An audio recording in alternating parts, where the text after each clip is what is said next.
പറയ്, എന്താച്ചാ പറയ്. ദൂരെ ഒരു സ്ഥലത്തെ നല്ല കണ്ണുകളുള്ള ഒരു പെൺകുട്ടി ഉണ്ടായിരുന്നു. അവൾക്കാണെ ഒരു പയ്യനെ ഇഷ്ടം. അവനാണെങ്കിലോ ഒരു ഭ്രാന്തൻ. അവൾ ഇഷ്ടം പറയാൻ വരുമ്പോഴെല്ലാം അവൻ അവളെ വിരട്ടി ഓടിക്കും. നീ ഇത് ഏത് സിനിമയുടെ കഥയായി പറയുന്നേ?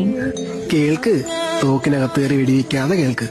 നീ പറ, ഞാൻ കിടക്കാം. ഇരുന്ന് കേൾക്കാനുള്ള ക്ഷമ എനിക്കില്ല. ചിലപ്പോ ഞാൻ വീണ്ടും തല്ലിപ്പോവും. ആ ഫ്ലോ എങ്ങ് പോയി. നീ അത് പണയണ ഫ്ലോയിൽ അങ്ങ് പണഞ്ഞാ മതി. എന്ത് മായമോ മന്ത്രമോന്നറിയില്ല, ആ ഭ്രാന്തനും അവളെ ഒത്തിരി ഇഷ്ടപ്പെട്ടു. പക്ഷെ ദൈവത്തിന് അതങ്ങോട്ട് സുഖിച്ചില്ല. അല്ലേലും ആരെങ്കിലും ഹാപ്പി ആയിട്ടിരുന്ന മൂപ്പർക്കത് പിടിക്കില്ലല്ലോ.